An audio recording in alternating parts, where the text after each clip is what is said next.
예, 안녕하십니까. 매버릭TV 구독자 여러분. 이제 8월이 몇 시간 안 남았습니다. 7월 말에 반도체 주가도 어느 정도 회복을 했고, 우리가 주식 투자를 많이 하고 있는데, 우리 위치는 어느 정도냐? 이거를, 올해 2025년 가계 금융복지조사, 우리나라 사람들의 소득과 자산을 2만 명 정도 표본으로 조사한 자료, 매년 발표되고 있습니다. 이걸로 한번 보겠습니다. 평균 순자산은 우리가 한 5억이 좀 안 된다 그래요. 한 5억 7천만 원 정도 자산에 부채가 한 8천에서 1억 정도 이렇게 있다고 합니다. 평균 순자산은 증가했지만 5%, 순자산의 중앙값, 미디안이라 그러죠. 이건 좀 줄었다고 합니다. 근데 평균과 중앙값의 배율이 좀 늘었어요. 거의 2배 가깝다고 합니다. 그 말은 뭐냐면 평균이라는 건 여러분들 뭐 평균 계산하는 건 다 알잖아요. 근데 이제 중앙값이라고 하는 거는 우리나라 전체 국민을 100명이라고 했을 때 딱 50번째 있는 사람이 얼마 벌고 얼마 갖고 있냐. 이랬을 때는 좀 더 분포가 역진적으로 나타난다. 이렇게 일단 나옵니다. 제가 천천히 배경하고 여러 수치들을 이제 말씀을 드릴게요. 오늘 좀 쉬어가는 시간입니다. 한국 사람들의 평균 자산은 5억 7천만 원 정도, 평균 부채는 1억 정도, 그래서 순자산이 4억 7천, 평균 소득은 이제 가구 소득입니다. 예. 요거는 7,400만 원 정도가 되더라. 근데 이제 전년 대비해가지고 매년 조사를 하니까 처분 가능 소득은 2.9% 정도 늘었다. 이따 말씀드리겠지만 이게 좀 세금이 좀 많이 늘었거든요. 어디서 갖고 온 거냐 그러면 이제 가계 금융복지조사라는 게 있습니다. 국가 데이터처 금융감독원 한국은행에서 만드는 건데 원래는 5년 주기로 가계 자산조사로 시작을 해서 이제는 매년 세 기관이 함께 만드는 지정통계이다. 이렇게 말씀을 드릴 수가 있습니다. 근데 이제 기준 시점이 두 개예요. 자산과 부채 관련된 거는 작년 3월 31일, 그다음에 소득과 지출, 뭐 이자 갚는 거 이런 거는 재작년 1년간의 흐름을 가지고 조사를 했다. 조금 이제 자산과 소득 간에 시차가 있다라는 거를 인지를 하셔야 되고요. 그 다음에 이 자산이라는 게 실측 데이터가 일부 들어가지만 응답 기준입니다. 그러니까 조금 빠지는 데가 있어요. 엄청 낮거나 엄청 높은 게 좀 빠지고, 이게 진짜로 이게 확실한 거냐 그러면은 조금 퀘스천 마크가 이제 붙지만 어쨌든 국가 기관 3개에서 했다고 하니까, 물론 이제 제가 정부 연구소에 있어가지고 또 문제를 팔려면 엄청나게 팔 수 있지만 대략 이렇다. 평균 순자산은 4억 7천으로 나오는데 제가 아까 말씀드렸죠. 중앙값 미디안이라고 하는 거는 대한민국 사람 100명 있다 그러면 딱 50번째 자산 많은 순서로 50번째 줄 아래비를 세웠을 때 딱 50등은 2억 4천이 안 된다라는 거예요. 거의 2배 차이가 나죠. 그러니까 요즘에 이제 이게 전 세계적으로 트렌드인데 평균은 올라가거나 유지되는 경우가 많습니다만 특히 제조업이 많이 빠진 미국, 독일, 뭐 서유럽 주요국 이런 데는 중앙값이 자꾸만 후퇴를 하고 있어요. 그러니까 중산층이 될 기회가 많이 줄어들고 있다. 여러 가지 뭐 주택이나 대출 규제 이런 것도 있고 AI나 반도체, 전자 이런 쪽으로도 치고 나가야 되는데 혼자가 아니라 여러 사람들이 도덕적 잣대와 무슨 윤리 뭐 착한 척 하면서 그죠? 흡질할만 하고 앉아있잖아요. 분위라는 것도 있습니다. 1, 2, 3, 4, 5분위가 있는데 아마 요게 이제 1분위가 제일 높을 거고요. 그러니까 20%씩 나눠 놓은 거예요. 상위 20%, 그 다음에 중위 40%, 60%, 하위 80%, 맨 밑에 100% 이렇게. 제 기억하기로는 그런데 소득의 격차는 이제 한 8배 정도 된다라고 나오고 있습니다. 근데 자산의 기준은 그러니까 상위 20%하고 하위 20% 비교했을 때 자산은 거의 45배 차이가 나다. 그렇겠죠? 뭐 지방에서 뭐 빌라라든지 아파트 해봐야 뭐 1, 2억 할 건데 서울에 가장 잘 사는 데 오면 아파트 50억 넘잖아요. 그죠? 그러한 얘기입니다. 그 다음에 잠깐 지루할 수 있는데 균등화 처분 가능 소득이라는 게 있습니다. 제가 혼자 살면은 4천만 원 내가 연봉이다 그러면 4천만 원으로 잡혀요.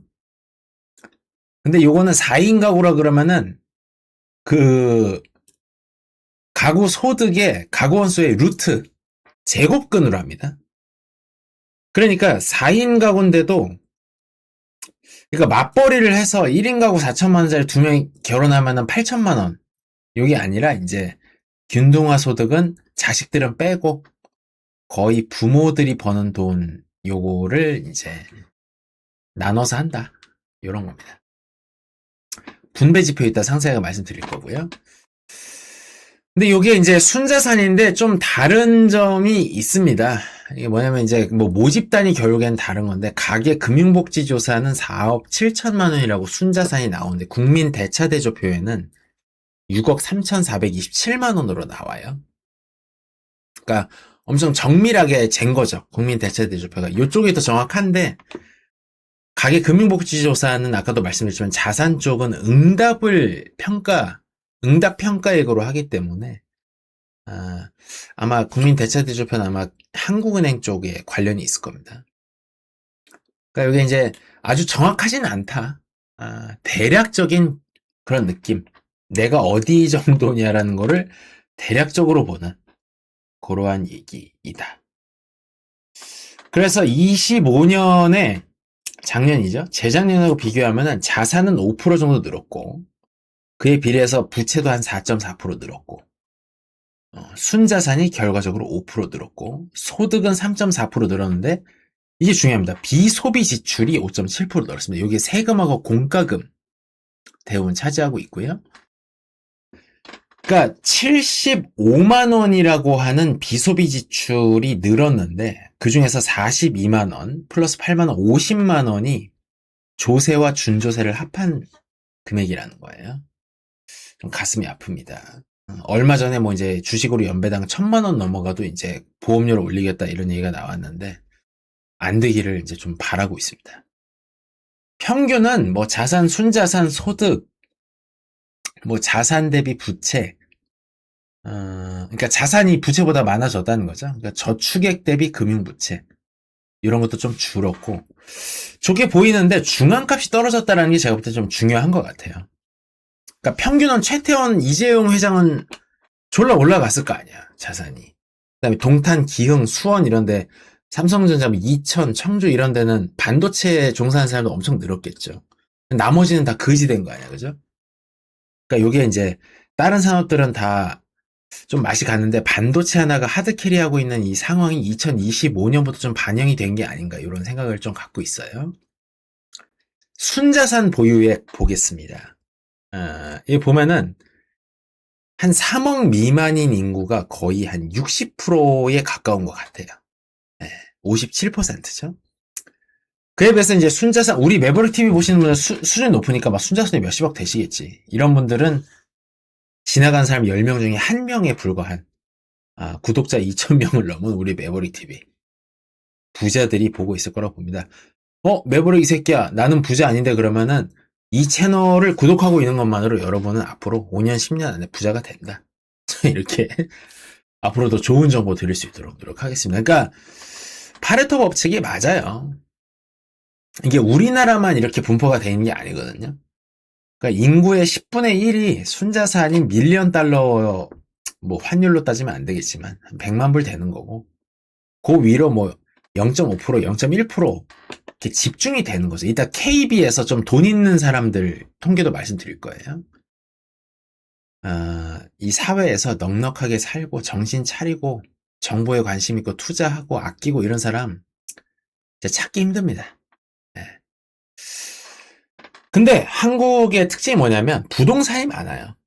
지금은 이제 부동산에 돈 쏟지 말고 이제 금융자산으로 옮겨가자. 아마 내년도 조사에는 금융자산 비중이 좀 올라갈 겁니다. 왜냐면 이제 지금 부동산 대출이 다 안 나오잖아요. 지금 월초 되면은 인터넷은행, 시중은행 부동산 담보대출, 주담대 이런 거 안 나와요. 돈이 있어도 안 해줘, 대출을. 그 정도로 엄청 세게 조이고 있거든요. 그럼에도 불구하고 작년까지 혹은 재작년까지는 부동산이라고 봐야 되겠죠. 이게 70%를 넘었다. 그러니까 사람들이 금융 투자를 잘 안 믿고 주식을 한다 그래도 한국 주식을 하고 싶은데 외국 주식은 양도세 있어가지고 또 잘 안 하잖아요. 그러니까 우리 채널이 앞으로 좀 더 클 수 있는데 이제 주식 비중이 좀 늘어나야 되는데 역시 한국 사람들은 부동산이 아니면은 잘 베팅을 하지 않는다. 이걸 알 수가 있습니다. 그 다음에 여기 보면 부동산 규제가 점점 날로 심해지다 보니까 거주주택 이외의 부동산이 가구가 새로 취득하는 그런 자산 중에서 가장 높은 비중을 차지하는 거를 보실 수가 있어요. 네. 그다음에 집 가진 가구가 0.8% 감소한 걸로 나오고 전월세 보증금을 갖고 있는 가구가 또 조금 늘어났다. 이런 거를 볼 수가 있고요. 당연히 그렇겠죠. 이제 집 가지면은 집 살라 그러면 이제 규제하고 때릴라 그러니까. 왜 이거를 집 살라 그러는데 규제를 한다가 잘 이해가 되지 않는데. 여기서부터 이제 또 20, 30대 대출 안 나오는 게 눈에 보여요. 보면은 전월세 보증금이 자산에서 차지하는 비중. 이게 거의 이제 40대 이상은 거의 없는데 30세는 20%고요. 그 다음에 실물 자산의 보유 비중이 제일 낮죠. 네. 왜 그럴까요? 대출 안 해주니까. 그죠? 근데 사실은 대출이라고 하는 거는 미래를 보고 해주는 상품이잖아요. 금융상품이잖아요. 너무 익숙해서 이해가 잘 안 되실 수 있지만 미래에 이 사람이 성실하게 일하고 갚을 능력이 있다 그러면은 당장에 목돈이 없다고 하더라도 이 사람한테 빌려준 게 대출, 시간 가치의 개념이잖아요. 화폐에서. 이자율의 개념이고 그게. 근데 아예 대출을 해주지 말라 그러니까. 뭘 사겠어요. 그러니까 나라에서 해주는 이제 뭐 보금자리론이 이런 거 뭐 서울에서 그런 걸로 뭐 살 수도 없고 세종에서도 이제 보금자리론으로 살 수 있는 집이 그렇게 많지 않습니다. 좋은 데는. 분위별 자산 격차를 한번 볼게요. 그러니까 제가 아까 말씀을 잘못 드렸는데 1분위가 가장 낮은 거고 5분위가 제일 높은 거예요. 그러니까 5분위의 평균 소득은 가구 기준으로 1억 3천이 넘는데 1분위는 1,600만 원 정도. 한 8배 차이니까 뭐 그래도 엄청 명문대 나오고 반도체 뭐 성과급도 받고 이런 사람이 뭐 1, 2억 받는 건 이해가 되는데 또 1분위에는 소득이 굉장히 좀 충격적으로 작은 거를 또 볼 수가 있는데 자산에서는 이게 45배가 이제 차이가 난다는 겁니다. 왜 그런지에 대해서는 좀 이제 또 그 의견이 갈리겠죠. 당연히 돈을 찍어내고 뭐 허공에다가 막 불태우니까 그 돈이 다 이제 뭐죠? 그 믿을 수 있는 부동산 자산으로 많이 갔겠죠. 왜 올라갔겠습니까? 그런 선택을 했잖아요, 집단적으로. 그죠? 여유 자금은 주로 저축으로 간다고 합니다. 예금. 아무리 이거를 뭐 밸류업을 한다 뭐 한다 그래도 한국에는 상증세라든지 자본시장법에 치명적인 결함이 있기 때문에 아무리 많이 쏟아붓는다 그래도 좀 한계가 있을 것 같아요. 아마 올해 거가 아마 내년이나 내후년에 나올 건데 이거에 뭐 2배, 3배가 될 수 있습니다만 반도체 상승 사이클이 좀 잠잠해진 다음에는 여기 이러한 추세가 계속 될 걸로 보입니다. 조금씩 완화가 된다고 하더라도요. 부채는 거의 이제 금융부채가 막, 그러니까 집 살 때나 뭐 전월세 들어갈 때 신용대출까지 했겠지. 지금 주담대나 이런 걸 잘 못하게 하니까. 임대보증금이 뭐 한 2,700 정도 돼서 전체적으로 가계에서 1억 정도가 금융부채가 있다. 그래서 또 볼만한 건 신용대출은 많이 줄었죠. 네, 담보 있는 것만 해주라는 거죠. 근데 보면 이게 시중은행들도 정부가 돈을 못 벌게 하지만 또 이 사람들이 나름대로 수를 쓴 것 같아요. 신용대출이라고 하는 것도 이 사람이 열심히 일하고 이러면은 신용대출 잘 나와야죠. 열심히 살 의지가 있다는데. 그런데도 이제 담보가 없으면은 신용대출 어렵습니다. 여러분들 직장생활 하시면은 신용대출 옛날에는 사실 뭐 자세하게 묻지 않고 그냥 연봉 보고 해줬거든요. 몇 년 전부터 용도가 뭐냐고 물어봐요. 네. 당신이 내 용도를 알아서 뭐하게. 그냥 뭐 내가 이자만 갚으면 되는 거 아니야. 네. 점점 자유가 사라지고 있는 거를 저 피부로 많이 느낍니다. 네. 그러니까 미래를 걸고 내가 뭐 사업을 하거나 주식을 하거나 어디 투자를 하거나 이런 거를 위해서 돈을 빌리는 요 신용대출이라는 거는 자꾸만 줄어들고 자꾸 전월세 보증금만 자꾸 늘어나는 거야. 본인의 자산 포트폴리오에서. 담보대출도 늘어나죠. 네. 아무리 막으려 그래도 집값이 올라가는데 대출 금액이 올라가겠지. LTV를 제한한다 그러고 집값이 올라가면 비중대로 올라갈 거 아니에요. 부채는 역시 예상했던 대로 이제 결혼 연령이나 출산 연령도 높아지니까 40대가 제일 많습니다. 점점 이제 갚아 나가는 거죠. 30대가 이제 더 높아야지 이게 제가 볼 땐 정상인데. 다 임대주택 들어가라고 하니까 이제 뭐 별 수 없는 거죠. 하여간 이제 40대 이하 청년들이 부채를 많이 못 내고 뭐 그런 거다. 이제 이런 얘기입니다. 청년들이 계속해서 좀 악화되고 있다. 그러니까 자산 대비 부채는 늘어나는데 또 의미 있는 투자를 하기 위한 부채는 안 내준다라고 하는 게 핵심이라고 보시면 되겠습니다. 가구 소득을 보시면 주로 이제 절대적으로 한 64%가 근로소득에서 오고 있고요. 사업소득이, 그러니까 요게 이제 엄청 티피컬한 거죠. 뭐 만약에 남자가 어디 연봉을 뭐 한 4천에서 6천 벌어온다 그러면 와이프분이 어디 편의점이나 뭐 이마트 나간다든지 뭐 다른 샵을 한다든지 쇼핑몰 한다든지 뭐 이런 거, 아니면 혼자서 직장 생활을 유튜브 하는 거, 이런 거죠. 그 중에서 운 좋은 사람들은 요 재산소득 좀 있는 거고 월세라도 하나 받는 거고. 파이프라인이 사실 이제 현대인의 파이프라인, 소득 파이프라인이 그렇게 많지 않습니다. 근데 소득 원천별로 증가율을 보면은 재산소득이 가장 많이 늘었고 공적 이전 소득이, 복지 소득이 늘었다는 겁니다. 근로소득이나 사업소득은 거의 사실은 실질 인플레로 보면은 마이너스라고 봐야 되겠지. 반도체 빼고는요. 그렇죠? 우리나라의 그 국제무역에서 볼 수 있는 상황이 그대로 드러나는 겁니다. 자산을 조금 볼까요?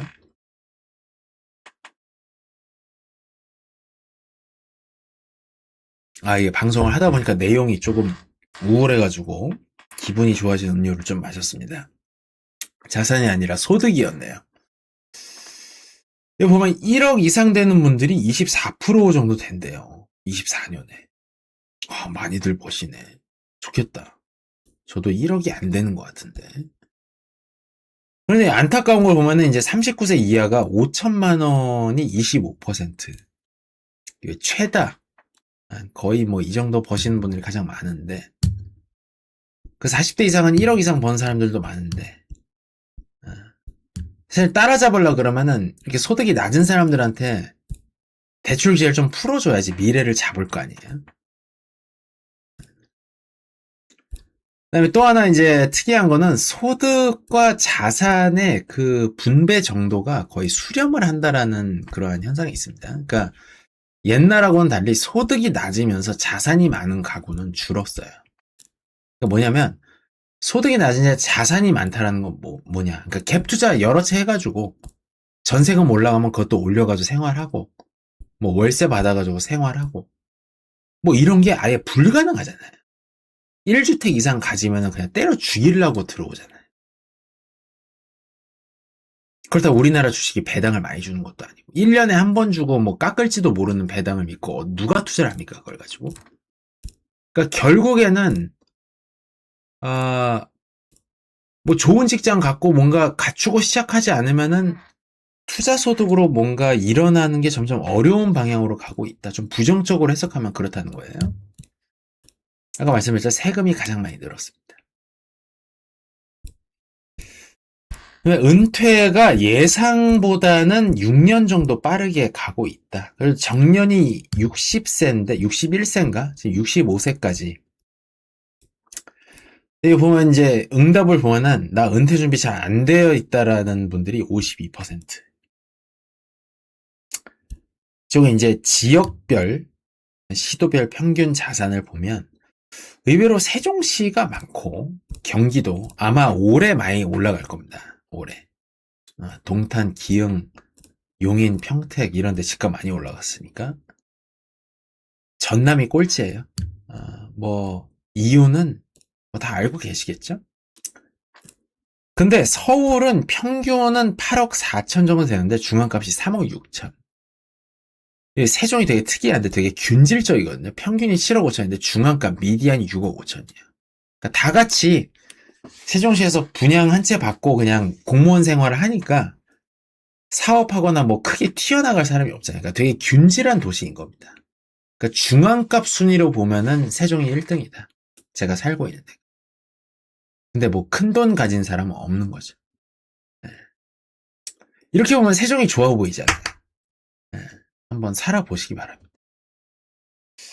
수도권과 비수도권의 차이가 또 이제 나긴 나는데, 중앙값으로 따지면 소득과 자산이 그렇게까지 차이가 많이 안 난다라는 것도 어떻게 보면은 뭐 큰 도시일수록 불평등이라든지 이런 게 문제가 될 수 있지만 사실은 그럼 불평등이 문제되면 삼성 SK를 없애면 되잖아요. 그죠? 미래에셋도 없애버리고 다 같이 농사 지면 되는 거잖아요. 도시라고 하는 건 그러한 다양성과 극단의 분포와 이런 걸 인정하면서 고부가 가치 사업을 하는 사람들한테 또 우리가 여러 가지를 공급하면서 살아가는 사람들이 많은 거 아니겠습니까? 진위계수는 0.32로 나오는데 저 이게 좀 통계가 뭔가 집계가 잘못된 것 같아요. 2000년대 초반이나 2010년대보다 진위계수가 계속해서 줄어들고 있는데 우리나라의 소득이나 자산 불평등도가 지난 15년, 20년 동안 개선되고 있다라는 숫자가 나오는 게 조금 이상하게 느껴집니다. 이거를 나중에 한번 파봐야 되겠어, 제가. 5분위 비율은 5.7배입니다. 그러니까 하위 20%보다 상위 20%의 소득이 6배 정도 많다라는 건데, 이것도 아까 말씀드렸지만, 요게 그 가계 복지금융조사 요게 좀 한계가 있어요. 데이터가 정확하지 않기 때문에 시장소득 기준은 11배가 넘어갑니다. 그렇게 했죠? 내가 연봉 최저 뭐 2, 3천만 원 번다 그랬을 때 삼성, SK 하이닉스 이런 사람들은 대부분 1억 5천, 2억은 받는단 말이에요. 지금처럼 슈퍼사이클 아니라고 하더라도 5.78배라고 하는 거는 너무 이게 높은 쪽을 일부러 지웠나라는 생각이 들 정도로. 그러니까 요즘에 제가 뭐 어디 정부 부처 파견 나오고 이게 뭐 공공위에서 일하다 보니까 너무나도 은폐와 조작에 능해서 죄송합니다. 이런 영상은 또 제가 다니는 저희 업계를 욕한 일이 되기 때문에 조금 방어적으로 이렇게 수치가 나오다 보니까 좀 현실을 왜곡할 우려가 좀 있지 않나. 아까 했던 말은 철회하고 조금 우려가 있다 이렇게 좀 뭉개고 넘어가겠습니다. 뭐 상대적 빈곤율 조금 올랐다고 하고요. 상대적 빈곤율은 균등화 처분 가능 소득이 중위소득의 50% 이하인 인구 비중을 얘기합니다. 노인은 개선되는데 청장년층의 빈곤율이 조금 올라가고 있다 이렇게. 그래도 이게 뭐 부모님한테 뭐 좀 용돈 받고 어떻게 사는 건 뭐 청년들을 너무 걱정하는 것 같아요. 요즘에 표가 떨어져서 그런지. 노인이나 장애인이나 정말 힘없는 사람들을 도와야죠. 청년들한테 공짜 집을 지고 뭐 이런. 사실 이해를 잘 못하죠 저는. 뭐 넘어가겠습니다. 분배 지수는 뭐 그대로인 것 같다 거의. 네. 이제는 우리가 금융기관 K뱅크가 아니지 KB 그 다음에 하나은행에서 나오는 좀 있는 분들을 위주로 요게 조금 이제 실감이 오겠죠. 우리 매버릭 TV는 좀 수준이 있는 채널이니까. 그러니까 진짜 있는 사람들은 어느 정도냐 요것도 한번 오늘 보고 가야죠. 네. 부자의 기준선은 KB 리포트로 보면은 한국 부자 이것도 아마 매년인가 경년 나올 거예요. KB 금융지주 경영연구소에서 2025년 한국 부자 보고서가 작년 연말에 나왔습니다. 12월에 2025년에 한국 4,500에서 5천만 명 중에서 1% 정도가 대한민국에서 부자라고 KB에서 밝혔어요. 네. 이분들이 보유하고 있는 금융자산이 3천조가 넘었다고 합니다. 올해는 또 반도체가 폭등해서 많이 늘었겠죠? 평균으로 보면은 64억 정도가 있다고 해요. 1인당 평균 금융자산이 상위 1%가. 뭐 그렇지 않겠어? 우리도 뭐 인생을 이제 좀 편안하게 살고 싶다 이랬을 때는 5, 60억 있어야 뭐가 좀 월 한 2, 3억씩 들어오고 종소세랑 뭐 온갖 거 다 내도 그래도 생활이 될 거 아니야. 월 한 1,000 정도? 여러분들 뭐 웬만한 도시에서 애들 뭐 둘셋 키우면서 월 1,000이라고 빡빡해요. 근데 아까 지금까지 길게 말씀드린 우리 정부 조사에서는 가구평이 1억이라는 거야. 예. 이 조사가 약간 조금 너무 아래로 놓으려고 하는 그러한 경향이 있지 않나. 예. 그래서 긍정적인 거는 2011년 대비해서 한국의 부자 인구가 3.6배가 됐고요. 주로 부자가 된 분들은 4억. 부동산 투자에서 거의 한 5, 60%가 왔다. 주식으로는 한 17%, 물려받은 사람은 한 17%. 근로소득으로 부자가 된 사람들은 뭐 진짜 기업에서 뭐 스타, 이사 달고 이런 분들 굉장히 좀 확률적으로 대형이 1%니까. 그래서 하나 웰스 리포트에서 보면은 또 한국 사람들을 세 가지 계층으로 나눠놨습니다. 부자, 대중부유층, 그러니까 어느 정도 중산층이라고 보는 거죠. 일반 대중은 금융자산이 1억 원 미만 이런 분들인데 2026년판이 또 있어서 4월 달에 나온 게 있어서 제가 갑자기 또 말씀을 드리는 거예요. K 에밀리라고 하면 이제 K 패밀리라고 뭐 생각해 좀 돈 있는 사람들 최근 10년 안에 부자가 된 50대 이하의 사람들은 이제 평균이 이제 51세, 뭐 이상한데? 부자가 된 50대 이하? 근데 평균이 51세. 좀 이상합니다. 하여간 금융 투자를 많이 했더라. 이거 좀 끌로드가 좀 오류를 냈나 보네요. 네, 오늘 조금 내용이 조금 좀 여기저기 튀고 있는데 이제 국제 비교를 좀 해보겠습니다. 우리나라처럼 매년 이렇게 소득 자산 조사를 하는 데가 흔하지 않아요. 미국은 매 3년마다, 유로존은 3년, 일본은 5년 정도 하고 있습니다. 비교를 해보면 한국이 뭐 진위에서 높다고 할 수는 없는데 또 낮다고는 할 수 없어요. 네. 이것도 뭔가 2000년대 초중반 대비 이렇게 내려왔다라는 것도 이해가 잘 안 되네. 조금 의문이 있다. 근데 우리나라가 이제 평균은 상위가 끌어올리고 중위값, 일반적인 중산층들의 소득이나 자산은 후퇴했다라는 게 우리나라만의 현상이 아니고 특히 미국, 독일을 보시면요. 제조업이 엄청나게 빠진 데죠. 중국한테 그냥 팔다리 장기를 떼어준 데를 보면은 다른 어떤 일자리가 다 사라졌기 때문에 수도권 부동산, 뭐 소프트웨어, 아주 일부 분야를 제외하고 나머지 국민 다 거지돼 있는 이런 나라들. 이런 데가 아주 평균과 중간값의 차이가 심하다. 그에 반해서 일본은 그래도 우리나라보다 중국에 진출을 많이 했지만 본인들 내부의 제조업을 그렇게 많이 해외에 그렇게까지 많이 내주진 않았습니다. 토요타나 혼다가 북미의 생산 공장 갖고 있지만 또 여전히 국내 비중이 높거든요. 그래서 일본은 굉장히 특이한 케이스예요. 평균으로 보면은 성인 1인당 순자산 낮지만 중앙값으로 보면은 전 세계에서 10위, 거의 2배 이상 중앙값으로는 점프를 한다. 그래서 중산층이 제가 볼 땐 주요 선진국 중에서 굉장히 탄탄하다. 의외죠. 다 망한 줄 알고 있었는데요. 이게 좀 극단적인 사례가 독일입니다. 진짜 심각해, 여기는. 자동차랑 기계가 주력 산업이었는데 중국으로 피지컬 캐파를 다 빼면서 여기 보세요. 가구 평균 자산이 34만 거의 35만 달러니까 4억 되는데 중앙값은 1억도 안 되는 거야. 8천만 원? 네. 그리스도 비슷하죠. 그러니까 이제는 피그스라고 그리스 뭐 맨날 빚내가지고 망한다 그랬는데 독일의 중앙값, 독일의 미디안 가구 자산이 그리스보다 낮아졌다니까.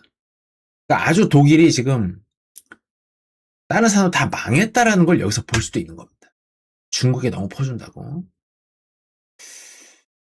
그리고 우리나라 특히 부동산의 비중이 높게 나옵니다. 올해는 좀 달라질 거라고 보지만 재작년 기준에서요. 한국도 금융상품 투자가 재작년에 좀 줄었어요. 올해 늘어날 거다. 어쨌든 결과가 이렇다는 걸 말씀드리는 거고요.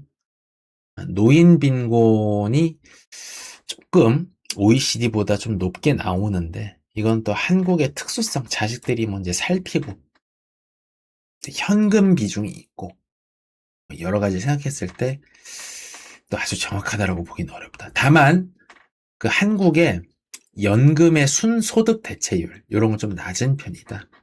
이렇게 볼 수 있는데 이것도 요양원이나 건강보험이나 기초연금이나 이런 거가 제대로 들어가 있는 국제 비교인지는 이제 OECD 개별 국가마다 비교를 해봐야 될 것 같아요. 네, 오늘 간단하게 주말에 우리나라 소득 자산 분포 가지고 말씀드렸습니다. 이 조사가 말한 건 뭐냐? 평균과 중앙값이 갈라졌다. 잘 나가는 산업, 금융, 반도체 이쪽은 많이 늘었겠지만 일반적인 우리 미디안 평범한 사람들의 삶은 조금 더 팍팍해지지 않았나. 재작년 기준으로 자산은 더 실물 쪽으로 많이 기울었다. 부동산 규제가 계속 강화되고 있는 와중에도 가게들은 금융자산을 늘리기보다는 상가라든지 오피스텔 이러한 비거주 부동산을 보유하는데 더 관심을 기울였다. 이렇게 볼 수 있고요. 부채는 없는 사람들은 좀 줄었는데 있는 사람들은 조금 그러니까 없는 사람들은 늘었는데 있는 사람 좀 줄긴 했다. 이게 맞나? 1분위, 5분위가 아직도 헷갈려요. 한계는 여기 이제 적어 놓겠습니다. 자산이 응답 기준이라는 게 이제 가장 큰 한계일 것 같고요. 국제 비교는 좀 기준이 좀 안 맞아서 대략적으로만 말씀드렸습니다. 예, 오늘 말씀드렸는데 제가 그 KB 혹은 하나은행 그거 자료를 띄워놓고 이제 말씀을 드리려고 합니다. 여기 보면은 1인당 평균 금융자산이 부자로 KB에서 국민은행에서 인정받으려고 그러면 64억이다. 우리가 갈 길이 멀은 것 같습니다. 그리고 이제 하나은행 리포트에서도 부자는 금융자산이 10억 원 이상이고 나머지 대중부유층 그러니까 뭐 별거 아닌 사람들한테 기분이 안 나쁘게 하기 위해서 대중부유층이라는 이름을 적어둔 것 같긴 한데 그래도 한 몇 억은 있어야 당신이 그래도 대중부유층이다 이렇게 보면은 열심히 살고 저축을 하고 투자를 하고 이래도 정말 이러한 액수에 도달하는 것이 쉽지 않을 것 같다 이런 생각이 들어요. 저도 뭐 반도체가 많이 이제 좀 오르기를 희망하고 인텔 뭐 20불에 산 분들은 뭐 갑자기 대중부유층 이상이 된 분들도 있겠지만 앞으로도 우리가 점점 인플레 시대에 신경을 써서 그 상위 10% 5% 안에 우리가 좀 유지를 하면서 안정적으로 월소득도 벌고 이런 게 중요하지 않겠나 생각이 됩니다. 네. 그리고 이제 어린 사람들한테 자꾸 이게 대출을 안 해주고 미래 가치를 인정을 안 해준다. 요게 이제 대출을 규제하는 거거든요. 그러니까 대출을 규제하고 담보대출만을 좀 풀어주고 신용대출 이런 거 능력이나 미래에 따라서 해준 대출을 줄여버리면 결국에는 이렇게 좀 불공평한 시작점에 있는 젊은 세대들한테는 더욱더 치명적인 타격이 된다. 부모가 도와줄 수 없으면 아무런 실물 자산도 가질 수가 없고 지금 돈을 얼마나 태웁니까? 네. 고유가 피해지원금 뭐 무슨 피해를 받길래 유가 상한제도 하고 있는데 몇십조 몇백조를 그냥 뭐 1, 2년 안에 다 태워버리나 물가가 왜 올라가냐고 왜 물어보는 거야 도대체. 그런 사람 보면 좀 신기해요. 그럴수록 미래 세대의 어떤 가치와 밸류를 다 저당 잡아가지고 해먹는 거다. 그게 조금씩 선명하게 보이고 있는 것 같아서 아무리 뭐 이렇게 좀 포장을 하려 그래도 그런 게 보인다. 그런 말씀을 좀 드립니다. 여러분 그러나 미국 주식에 투자하는 우리 반도체 바이오 상호부주 AI 매버릭TV는 끊임없이 고수익을 향해서 젊은 분들 손자, 아들을 위해서 투자하시는 분들, 10년, 20년, 30년 내다보고 투자하는 우리 뛰어난 분들, 이런 분들을 위해서 앞으로도 더 좋은 콘텐츠 마련할 수 있도록 하겠습니다. 시청해 주셔서 감사합니다. 좋은 주말 되십시오.